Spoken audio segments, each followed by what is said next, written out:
All right, good morning, everybody. Thank you for joining us. Today's session in the Executive Insights webinar series is about what your consumers are telling you socially, right? So good morning and thank you for joining us. Today, just before we start, some housekeeping rules. So this webinar is being recorded.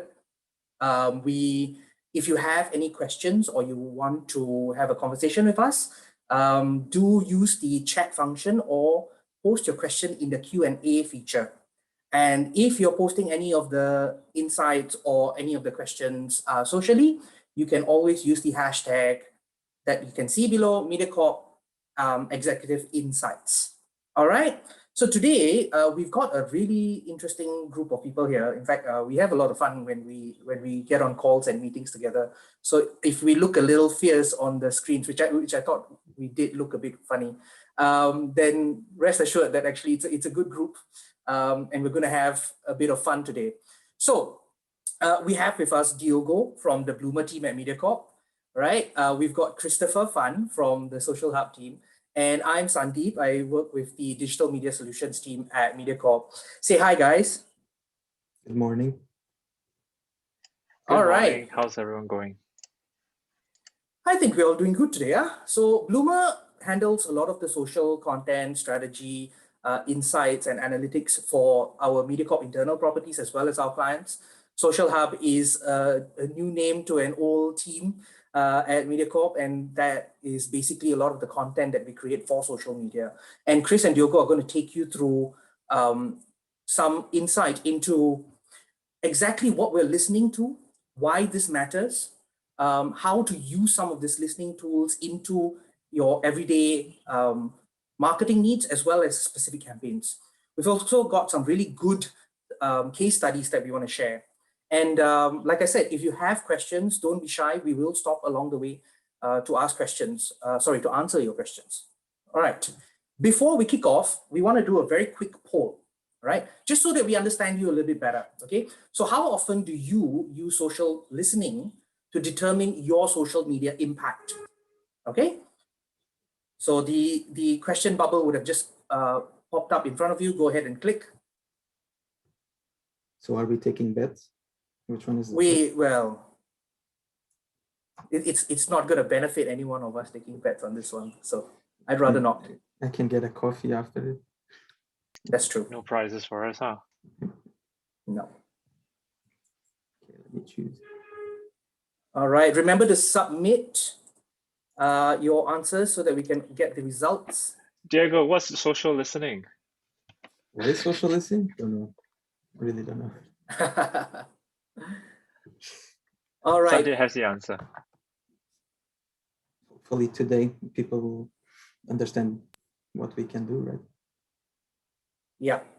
So there you go, the results. Okay, so 36%, the majority of you dabble with it here and there. That's a good sign. That's a good sign.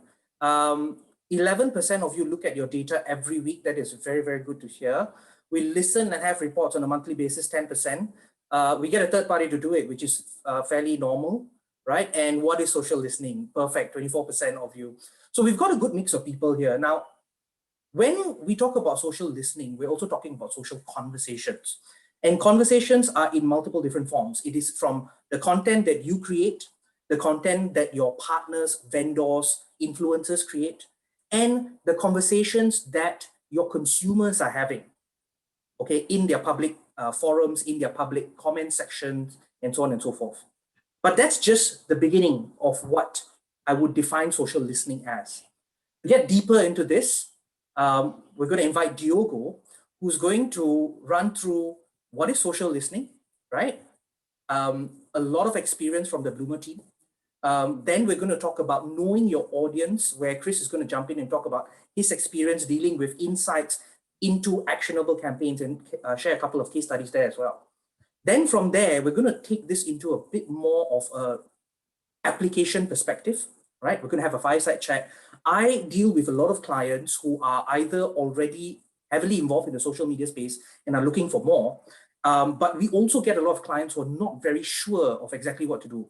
So whether you're an SME, an established brand, or someone who thinks that they've got their social game on point, some of these questions that we're going to bring up during the fireside chat will be very relevant to you.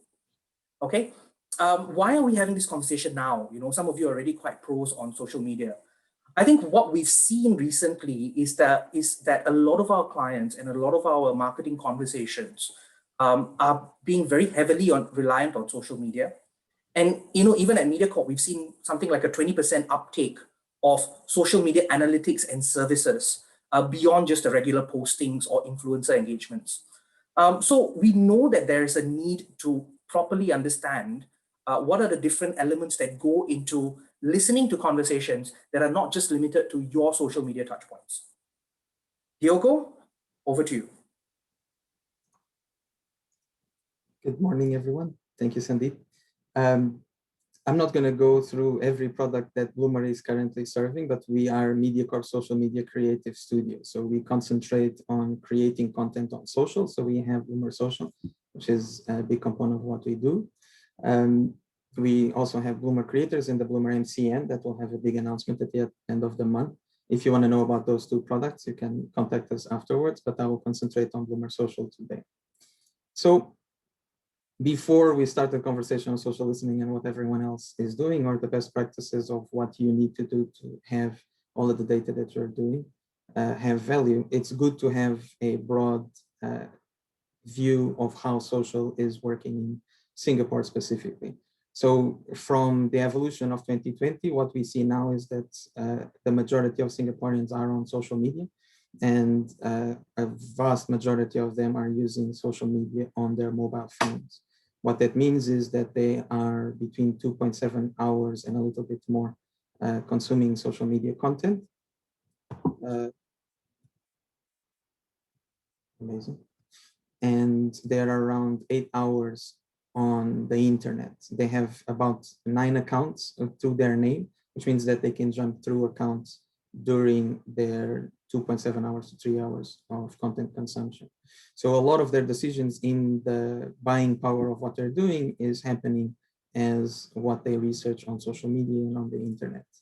So in regards to what social listening and social data analytics really is for what we do, is most people think that we are collecting a bunch of data, that we're going through algorithms and matrix-like situations where we try to make huge connections of the stuff that you guys are looking at your backend data. But the reality is that what we actually do is just simplify a lot of that information to try to change and iterate your content to get you better results at the end of what you're doing through your campaigns or through your content strategies across the year. What that then becomes in practice is that we start to monitor your brand, the sentiments across your brand, how you can manage those sentiments to manage risks and manage crises of what can happen to your content and the potential of that content on your account. That means that with that analysis, you start to understand how the content really is performing, not just correlated to your account, but how it's performing outside of your account and on social as a whole. Then we try to anticipate different evolutions of set content, certain issues or challenges that you might have, or even the best potential pieces of content that you have. So then it basically fully engages the audience that you are addressing. This means that all of that data needs to come from some source, right? The reality is that at Mediacorp, currently, due to the future cookieless world, we are concentrating a lot on first-party data, a lot of APIs that are connected to our own algorithms and to our own structured data science teams, and a lot of the third parties that are giving us valuable information that we then correlate to insights on what we want to act on, right? That means that there's direct access to Mediacorp accounts and client accounts and other forums and different sources around the internet. That means as well that we track users in our network. That gives us a lot of that first-party data and a lot of that great information that we can then correlate for marketing insights. And last but not least, all of this is always platform-backed. So the reliability of any algorithm and any possible benchmark that happens in a social media spectrum is then adapted and correlated across the different types of software that we use in the company. Hey, Diogo, quick couple of questions from me on this point. So obviously there's a lot of technology and a lot of different platforms that come to this. Maybe for the benefit of some of our listeners who are not as familiar with the different social touch points, could you maybe rattle off which are the different platforms that we can listen into? Because it seems that, you know, in one of your slides, you mentioned that one of the most popular platforms is YouTube. Can we actually listen into YouTube conversations? We are. So through the back end, it's then connected to our ads manager and a lot of other software that we have at the company. We are listening to your YouTube, your Facebook, your Twitter, TikTok, any of the social media platforms, but we're listening to forums, to published content across different news outlets. We have our own repo software inside the company that is basically looking at trends of what people are reading on social media. And we use all of those different types of accesses to consolidate that information into a single source that we basically then correlate into reports or data reports that we either study themselves and give it to the internal teams, or we give to our clients when they need that type of information. So obviously, I mean, a lot of this makes sense from a Mediacorp perspective, right? Because we've got so many different touch points, we've got so many different social conversations ongoing for our own programs as well as our client programs. Now, with all these technology touch points and technology platforms, let's say one of our SMEs or one of our clients wants to go ahead and think about setting up all of these services on his own, right? What would be the first step that he or she has to take? First step is understanding that all of these platforms have their own language and their own insights, and to try to figure out if they can create that type of knowledge internally where they can correlate the data across different platforms. If they see that it's too much work or that it's too complicated to get a valuable ROI in building their own capabilities internally, then the easiest conversation is always to find a valuable partner where we could, for example, collaborate and try to get those insights as well as possible in the content that they're producing either with us or someone else, but we can create those analytic reports and the possible changes, right? Yeah, I think that's a good point, right? Because at the end of the day, you know, having the touch points, having the tech platforms is one thing, but just like any data analytics project or research project, you need to be able to understand what you're looking at and apply that into actionable insights. So yes, I completely agree with you. I think the first step is to understand, work with partners who have that kind of a track record and have that understanding that is relevant to your brand and product, and then see how you can bring that internally if that's the long-term goal. It's also the understanding that you need to change the mentality between user and active listener on the platforms, right? So that's one of the key components that we integrate into what we are doing. Okay, cool. Let's move on. There's a little bit of light. Okay, so usually what that means is that people start to look at insights and then they start to make trending content and going into memes and creating kitty cat videos and making everything insane, right? Because it's easy to correlate simple pieces of data that might not get you the ROI that you're looking at as a marketer that you need, right? So for example, if you think of your audience as 18 to 24-year-old males and Godzilla versus Kong is coming out or came out last week, you would think, okay, so I'm just making this goofy video for my kitty cat brand to play with Godzilla, right? So that content works, right? That's your hero pieces of content. But the reality is that you need to create a strategy that goes through how do you understand your audience? Are you actually having a conversation that is translating what the audience is saying across your channels and to giving you valuable insights into what you want to produce in terms of content in the long run? So for example, if they're saying that I despise your content, which we at Mediacorp hear that a lot, right? Then we need to try to dig into what are they actually telling us about said content. So is it just a bias that they have and they just come in to criticize, but then are watching our content and hence increasing the engagement and the ROI? Or is it just a bad situation, right? It's likewise is just trying to filter what the new lingo is on social and try to understand if it has value. So something like this handbag lives in my mind rent-free.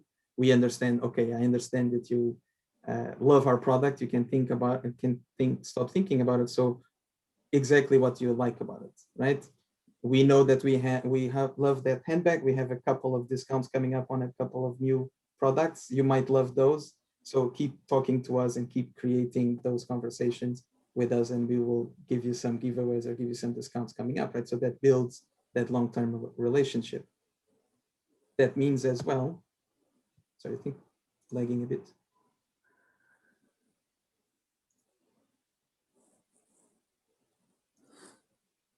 That means as well that we start to incorporate that type of data, that type of conversations, that type of insights into different types of campaigns that we have across the company, right?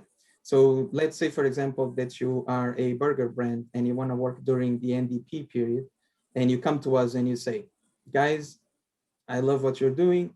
What we have this period during NDP that's extremely saturated, and we want to increase the ROI of our social media across our campaign.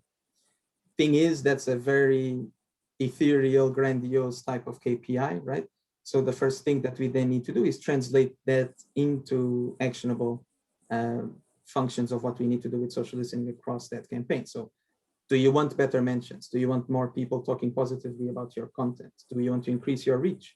Do you want to get your content noticed across the amount of crazy content that's coming out during NDP? So what we start to do, of course, is to start to benchmark by doing some pre-market listening yourself versus your competitors, and how that range starts to change with the content that you are producing that can identify different types of trends and starts to connect to the NDP folks, right? And it basically starts to create that conversation across that campaign period. This means that we need to consistently produce content during that period that engages the audience and encourages participation. So we then start to track those conversations and understand what we need to act upon to basically get the most valuable sentiment analysis that your product is portraying on social, and basically start to create that future content plan. So it's listening, right? Then iterating and changing the potential of what you are doing. This means that, for example, you start to create your own time during the day that is focusing on your product, right? So it's your burger o'clock. You start to create songs, you start conversations and incorporating your brand across the NDP parade. You start to go into the news, seeing what people are talking about, and then changing the content according to what is trending at that day. It starts to give you that level up from your position in the market and starts to increase the social mentions. So with something like this is based on a real project, right? What you can see during the NDP period is you have a higher engagement rate compared to your previous 6 months, not just because you are producing more content, but you're producing much more valuable content, right? That's increasing your target for your benchmark and constantly increasing the engagement rate. So you can get your 2 million reach just for that period. Your net, so for what our client was doing, the content that we were producing and listening and adapting to, we basically achieved a negative sentiment decrease of 3%, which is fantastic, right? And the thinking is, for you as a marketer, you always need to take those conclusions and start to think of what you want to do in the future, right? So if your position then changes in that period, what do you need to do to consistently make those changes incrementally grow and become better? So what then are the majority of the misconceptions that most marketers have when they come to talk to us, or when we start to have those conversations with them, right?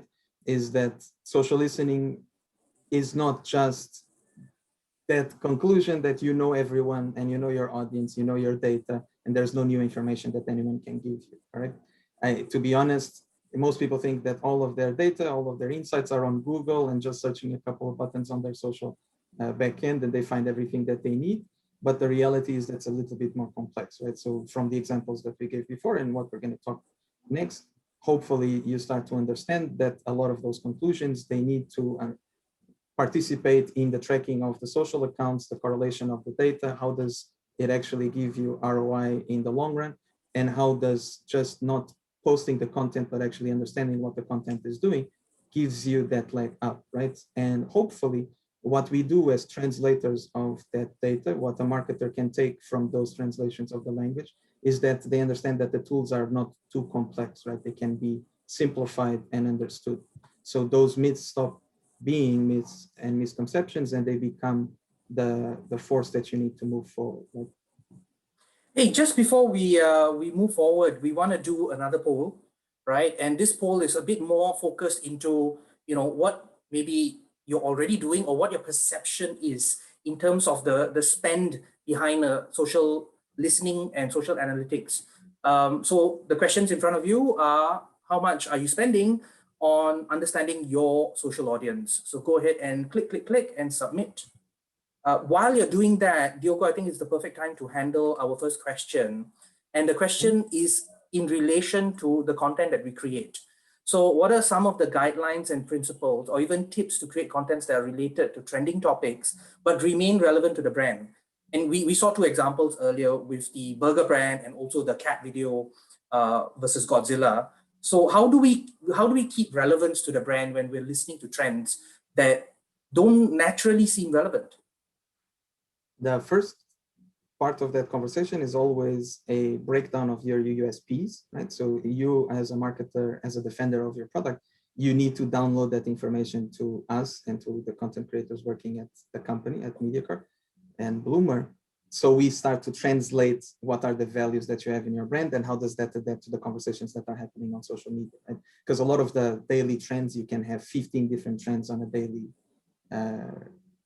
happening daily that might not match your brands. So it's that pre-market analysis and that USP value download and that relationship that you can have with us on a daily basis, on a minute by minute basis, that basically then helps us in creating and adapting the trending topics to the content that you want to produce. So it's a translation system that happens. Yeah. And I think the poll questions, the poll answers have come in, and basically, the one that got the most votes, 52%, said that we don't currently spend on social listening, right? 24% of you do this internally, which is no cost. I mean, it's no additional cost, but it's something that you've invested in already, which is great. And about 8-9% have got different spending, ranges for this. I think one of the questions that we get around social listening and other sort of analytics products is how much is this going to cost me? Wouldn't that budget be better applied to creating content instead? And then, like you said, there's no one platform for all of this. So the spend becomes a really big question and sometimes a roadblock. I think what we've experienced, having dealt with so many different social media campaigns and activities, is that there doesn't need to be a massive budget behind listening. It is relevant to what your campaign objective or what you want to get out of this particular activity is. If you're stating that you want to grow your brain presence or your mind presence of a particular brand over a period of time, then obviously listening for a longer period of time makes a lot more sense. But if it's a bit more action focused, like what we saw in the National Day example of the burger brand, then it can be short-term execution. The challenge is that when it comes to budget is that people don't put in enough effort into pre-listening, right? And that's something that we're going to talk about a little bit later. So what I want to leave behind with this slide and this poll is that it doesn't need to cost you an arm and a leg. There are various different ways to carve out analytics to fit with your social media campaign or as a standalone for different budget ranges, depending on how much we want to listen to and for how long we want to analyze that data. All right, so that brings us to the summary.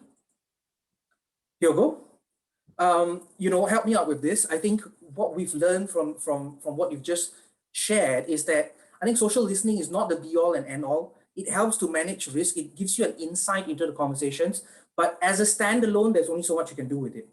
You need to analyze and then react on that data.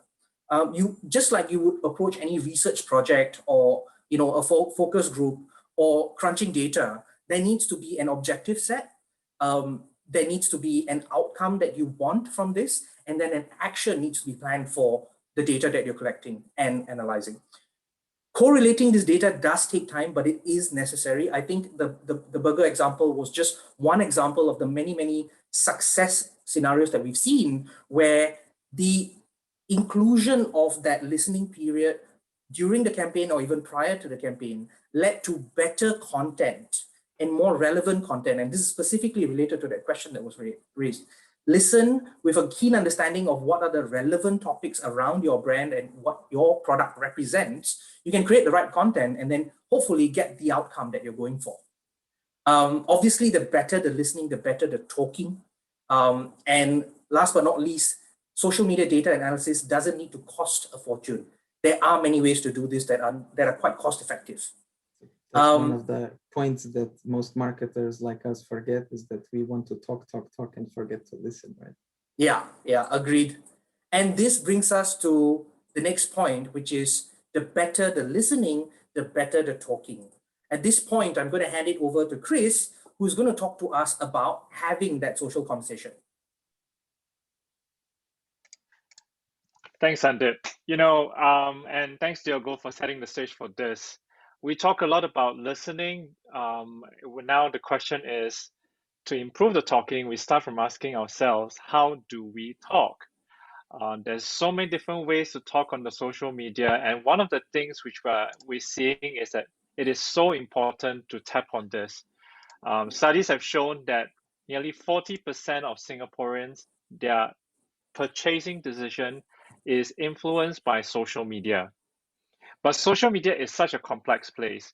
I mean, amongst the top 5 influence to purchase includes word of mouth recommendations and from friends and everything.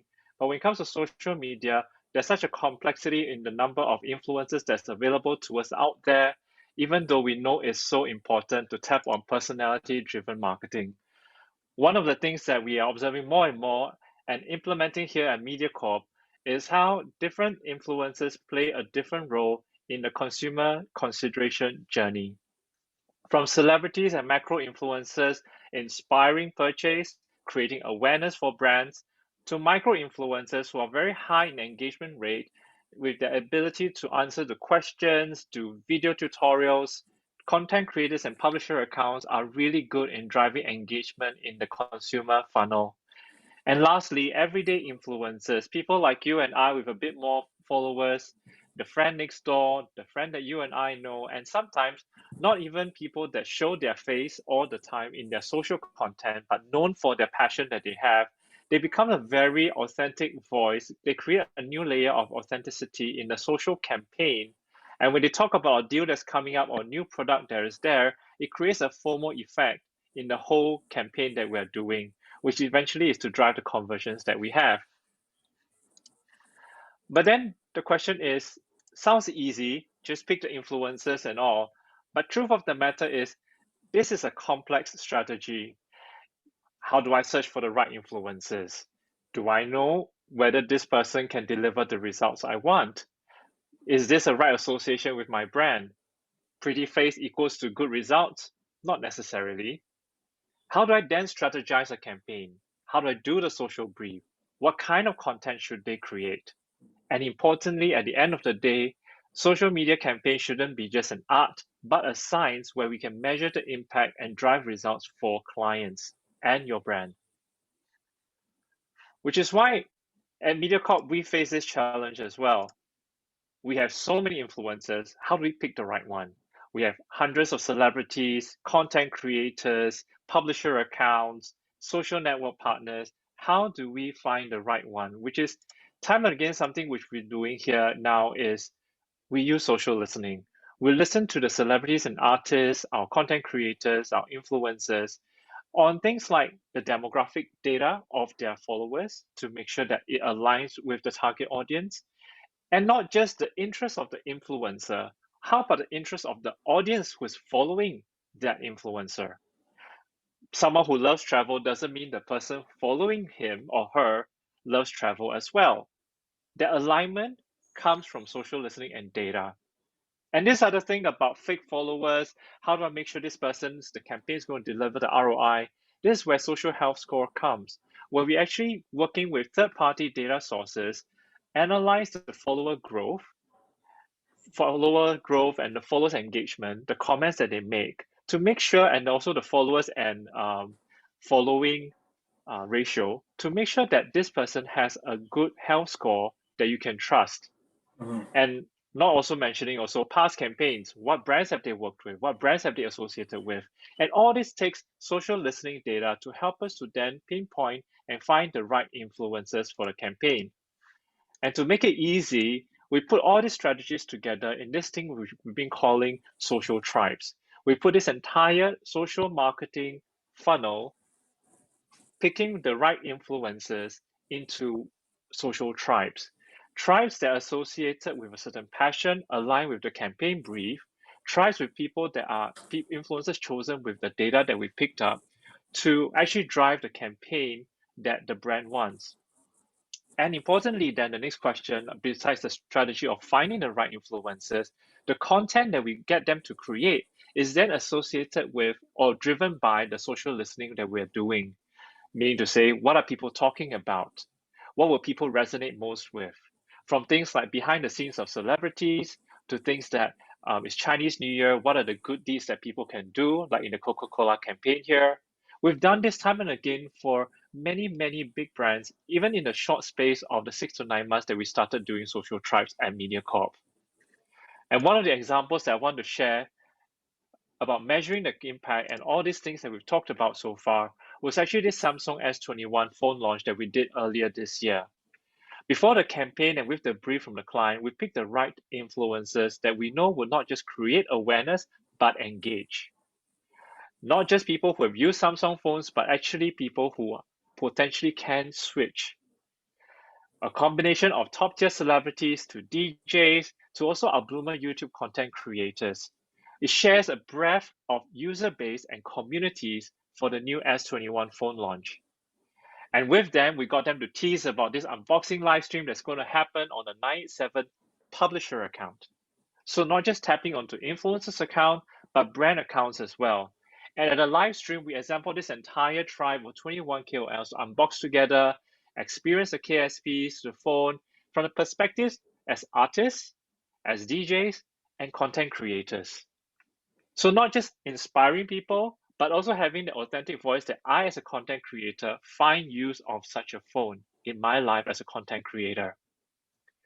What was important that during the live stream, we studied what are the key things that's on the mind of consumers, translating them then into social content that the tribe shouts about after the live stream. A key thing which we picked up was the night sight was very important. The night photo shooting capability of the phone was very important to consumers or of drawing a lot of interest. So we actually got KOLs to do an IGS quiz on their IG account with the options curated from the live stream comments, asking their followers, what USP do you want me to talk about? So we get even more feedback from the consumers. What are the USPs? And then we do the post. And in this case, we made sure that there were some night mode shots that were done to deliver the engagement that we wanted. Throughout the campaign, listening to what people are talking about, aligning it to results, we overall delivered a outstanding performance for this social campaign that ran for 2 to 3 weeks, delivering campaign results that not just sparked off in the beginning, but also sustained throughout the campaign and outperformed the KPIs that the brand set for us. And if I put all these things together, like here, what we've seen here, the best practices that brands and what we've learned and been doing here at Mediacorp is we need to listen to search. Every influencer has its role in a social conversation. It's not just about a pretty face, it's not just about big follower numbers, but it's a combination of them throughout the social media consumer journey. Listen to strategize, use data, and social listen iteratively. Don't stop with just a pre, but throughout the campaign, we see the need to listen, to strategize, and make sure that we have the right content out. And finally, listen to measure. Social media marketing isn't just about an IG post, an IG story. It's actually the entire combination of all these elements. And sometimes it taps on publisher accounts, your brand accounts, live stream contents. It's a whole myriad of things. And we do believe that it's only when we consider all this as a social conversation that we can drive things forward for the brand. Doesn't mean that this practice success is only for big brands, some may think, but actually even for the local brands like what we did with Cheesing Sesame Oil just a while ago, we've seen these best practices delivering the ROI and efficacy of the investment that you put in your marketing for your brand. So pretty exciting to see how this continues to grow in Singapore. And with that, I'm going to hand my time over to Sandeep for the fireside chat. Yeah, thank you, Chris. I think one of the questions that has popped up, and very relevantly so, wants to know more about the cost efficiencies that we talked about earlier. So, you mentioned that we've done this for large brands like Samsung. We've also worked with SMEs and all of that. Maybe this is a question for both Diogo and Chris. How do we look at a cost efficient way of running social listening? Maybe give us a quick example on that. The easiest way to be as cheap as possible in the social listening that you are doing is, like I said before, if you go to the back end of all of your social platforms and start to correlate the data between what the content is performing and how you can strategize for the content in the future. The problem is that a lot of the times that knowledge might not be something that you've invested in, so then you need someone to translate that information into what it might mean, right? So if you can do it internally and train your people internally, then it's a learning process. So at Mediacorp, what we did was, for the entirety of the past decade while we were working on social media, that knowledge has been retained in the company and then being translated into the social media team. And now what Bloomr.SG is with our Bloomr social product, right? So what we've done in the past to make content trend on social media, and to make content for social media, it's all the knowledge and data and information that we've worked with our partners and with all the marketers in the country to create that best value assets that we basically produce through the social reporting and social listening. Yeah, and I think working, finding the right partner makes a big difference where cost comes into play as well. It's not just about cheap services, but it's also about breadth of services. I think, okay, shameless plug, right? But one of the things that we do with the Bloomr team is that we're constantly listening to trends, right? And these are, we're always listening into conversations. And these are things that we can apply immediately into upcoming campaigns and activities. And then when we apply the analytics and listening for your specific campaign, we don't need to run as large an activity as we would, because we're already listening to those trends. We can already apply some of those insights. So that's another option from a cost efficiency point of view. I mean, obviously, if you're working with a vendor, have this conversation with them about, what is the track record, what are the current trends that you're listening into, and how is that going to relate to my actual campaign? The next thing that we're going to jump into is the fireside chat, and we've prepared some really good questions for this, which are quite relevant to some of the questions that are being posted. I'm just going to take the next 10-ish minutes to cover these questions. And also, guys, feel free to keep sending your Q&As in. We're getting some really good questions, and I want to address all of them, actually. So the first topic that we want to cover, right, is at which stage of the marketing funnel does social listening fit into, right? So if I don't have the budget to have an always on solution, I can go for that one. Yeah. The thinking is simple. So depending on which phase of your campaign or which phase of your branded content across the strategy that you have through your financial year, it can either cut across or cut in different sections of how you go through your funnel. When it cuts across, it's basically you're doing your pre-listening, you're doing your adapting of the listening that you are doing currently, and your future planning for all the strategies. So that basically goes from the top of the funnel to the downward part of the funnel for your direct sales and purchases, right? But then, for example, if you have just a campaign and you're just concentrating on that direct ROI, the social listening can give you a lot faster data on where people are interacting with your content, which is the content that you should be boosting, for example, to get you that bigger ROI, and what is the content in the next few steps that you need to invest in to get you that better purchasing power from your audience, right? So it depends, it would depend. Yeah, I think it can fit into any stage, right? Depending on what it is you want to get out of this. We do have clients that run always on social listening for a period of 12 months or even longer. And we have clients who run specific to action. So it's just during that campaign period where the purchase intent conversation is going on, where that particular activity is the heaviest. And that's also how they address cost efficiencies. Okay. And I think one of the key paradigm shifts that we're seeing in a lot of brands today is about this thing about always on social listening. It's so expensive. Is it worthwhile and things like that. The important thing is we need to shift away from just thinking campaign basis, which is important. You drive people across the whole funnel, but having the understanding of your audience and your influencers at the same time during the entire year to build your brand affinity. Once it is more than just a campaign basis, you start to build a relationship with the audience that you're actually targeting and growing that audience base as well. So that thinking, I think, is growing.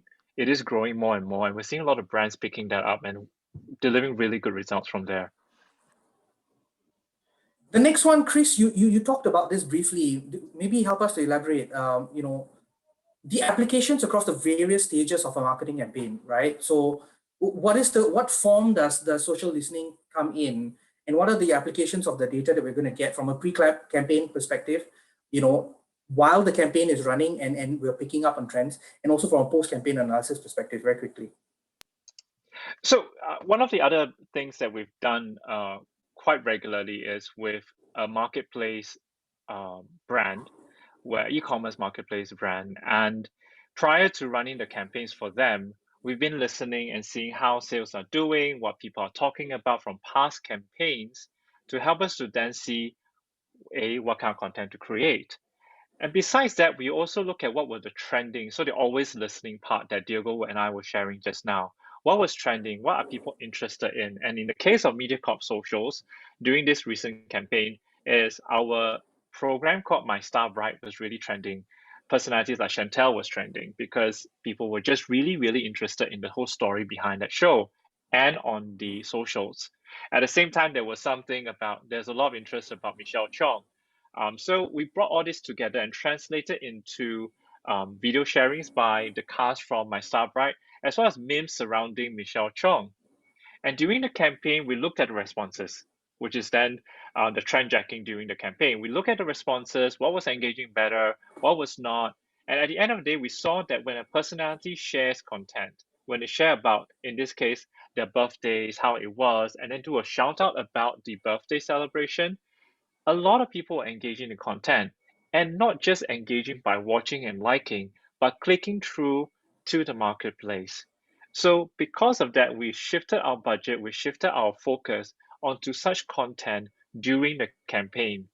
And we continue to measure throughout the campaign to make sure that this is really the right trend. And it was. And the post-campaign analysis, it really helped us to see how it performed, from click-through rates, how many people actually click through, to what was the cost per click in that sense, and all this outperforming the industry standards. And importantly, these are things that we need to measure so that it doesn't go off like, oh, it was a good awareness campaign, but actually delivering the results that people want to see.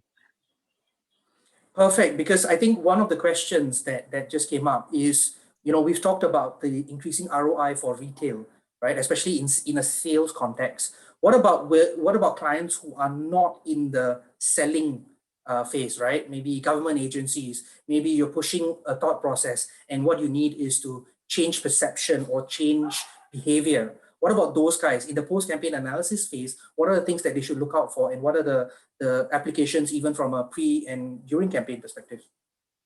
Diogo?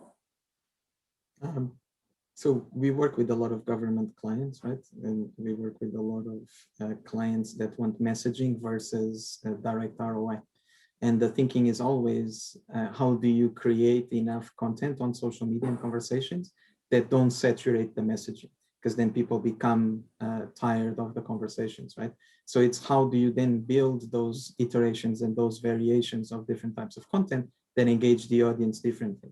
So for example, if you have a plan to create a song or to create a live stream or to create a meme or to create any other content across your social accounts, how does that content integrate the audience into the responses of what you need, so it increases their interest, right? So if that engagement rate is more valuable, then what you can do is you create gamified functions in that production of content that can then correlate to situations in your events, for example. So we've done that with a client that was showcasing an exhibit, and we needed people to go to the event, right? And what we basically made was we created this ranking system of people that would comment in the account, that would engage into the account. And we basically gamified through creating that ranking, giving people badges, and basically focusing on their interest of what we were talking about. So we would give them small giveaways on location, right? So when they would go to the event, they would participate and get that little trinket that they won by participating on social media. So you're correlating in real life with the social environment. Yeah, and I think that doesn't just apply to like the likes of Facebook and IG. We have run quite a bit of activity on LinkedIn as well, where the focus of the client is very much B2B, or even in a closed group by invite only. I think one mistake that we regularly see on social media for brands that are trying to grow their social presence and brand love on social media is they create a ton of content. But more content necessarily isn't the best approach if the content is not relevant. So it's about looking at trends, understanding what is relevant to your brand, and then building that content stream that's going to make relevance to your target audience so that people are engaging with your brand in the right way. They are happy to continue receiving content from you. And then later on, when you need to do something like get them to attend events, sign up for a trial, or change perception, it is received a lot better. Yeah. Okay, let's move forward. I have a perfect question that fits into this question that I prepared is, how do we build an objective focused strategy for social listening? And the question that came in was very relevant to this. What would a good brief look like, right? Where we want to implement social listening as well as a long tail social strategy, right? So how do we build objective focused strategies? And what information do we need from the client for a good brief? Actually, I think this is an easy build for the social tribes, right, Chris? So how do people then participate with you? I think for social tribe, the understanding is really asking ourselves, what is the objective of your campaign? Is it branding, awareness? Is it to drive click-throughs? Is it to your e-marketplace or your commerce store? Understanding what these are, understanding who you're trying to target, not just in a demographic way, but psychographic. You would have your little focus groups, or just from your sales data, the different tiers of sales data who are actually being engaged by you can translate into who you should target. And all this will help us to then think, who should we pick? What kind of content should we create to drive the results that we want? And then the whole thing about the KPIs, or the performance of the campaign, how do we measure success? One of the key things is, besides your past social content that you've created, your past campaigns, or the past campaigns by the influencers you engage, like engagement rate uplifts or reach rates for how many people do they actually reach out to. These are actually telltale signs that help you to see whether your campaign were actually good. And on top of that, there's a lot of data out there, both from Mediacorp and externally, where we actually see what are the trends and the benchmarks that we could use for specific sectors. So a consumer brand, a FMCG brand sector versus a travel sector versus, I don't know, a food, a QBR sector, the benchmarks are different. In fact, influencers from different sectors, their benchmarks are different. So how do we then use all this to put that into the KPIs that we want to build for the campaign? And that's something usually we will Diogo will be glad to help you out with. Yeah, and you know what's the funny thing is that in a lot of the briefs that we have worked on, a lot of the conversations that we've had with our clients, one of the questions that is rarely addressed is, where has the brand failed previously? What are the failings that you predict, what are you afraid of on social media? So, while we also avoid certain things, we prepare for negativity in that correct way. And that's so important for community management and reaction to the conversations that your audiences are having in the social space. And not a lot of brands are ready to have that conversation, sadly. So that will definitely help to build a bit more of an objective focused strategy when briefing, exactly what Chris mentioned, as much information from past activity, current activity, and then working with your social services provider to understand your end goal and the relevant KPIs that make sense. And then we build a strategy, right? Okay, so I get it.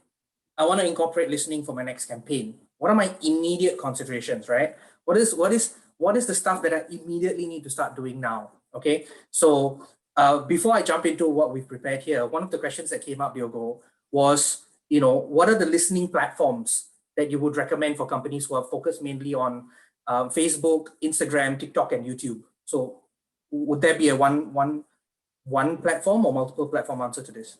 There isn't a one size fits all solution in the market, to be honest. They all have their own benchmarks and their own connections to all of the APIs of any social platform. It's then how do you read that information and how do you get that data to validate your assumptions and basically make you a better listener, right? So it could be DigiMind, Meltwater, Talkwalker, Sprinkler. There's about 24. We're going through a lot of them on a regular basis because we need to be updated on what vendors can provide. But what we see is the pattern of recognition of the data that is being assimilated. So everyone is building their own algorithms, but they're listening to the same information. So that data consumption can be done by the team, but the team that's using that software, but they need to understand what they're consuming. So you can adapt to the platform or adapt to your partner, but you get the same type of valuable insights. Okay, cool. So let's talk about this question, right? My immediate considerations. Here's what I think. Tell me where I am with all of this. Number one, we talked about well-defined objectives, right? So having a very good understanding of your target audience. One of the questions that came up was relevance to B2B businesses, or how would it be different from B2C? And I think it all boils down to what is it that you're trying to achieve in the social media space in the first place, right? If your target audience is a consumer or a business, building that brand love or that brand presence on social media is still the same approach. You understand your audience, you understand what's relevant to them, and then you find a correlation to your brand. And that is how I think you draw social listening that makes sense for B2C or B2B models, right? It's relevant still because you still have a social media touch point, you still are going to create content, you still can apply the same principles. I can add one thing to that. The majority of the times that we get this question, I always find myself trying to figure out why people try to distinguish between B2B and B2C on social media.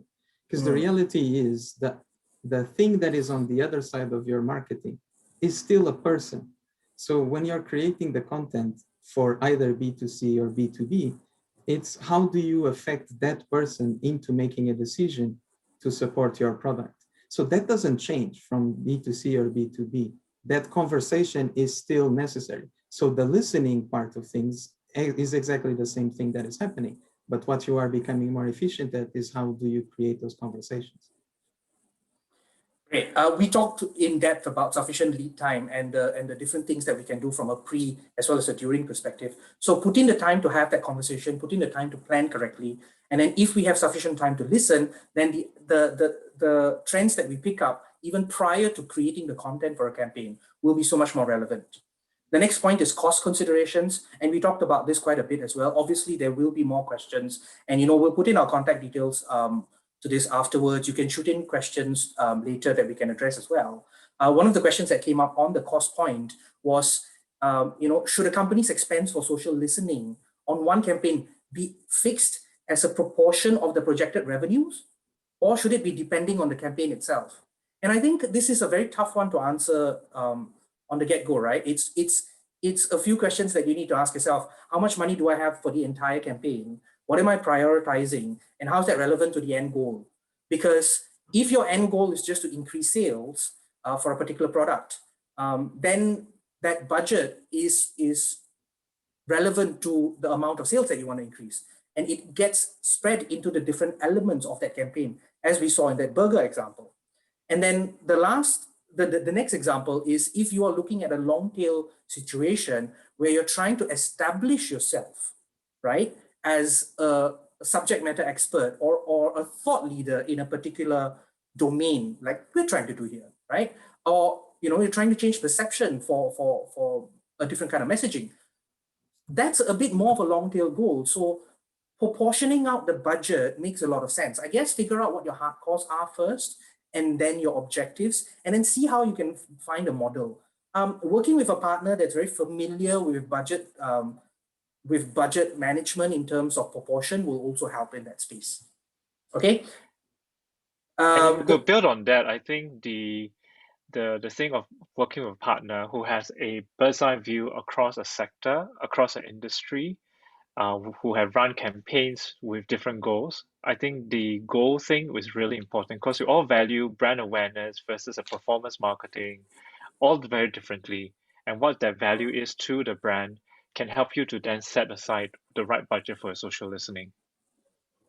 Yeah, great. And the last point I've made here is time and space for reaction to live environment. I think when you're running a campaign, you need to prep such that you can react in the live environment. And that's not just for us at Mediacorp, where we have multiple live activities like Star Awards and whatnot.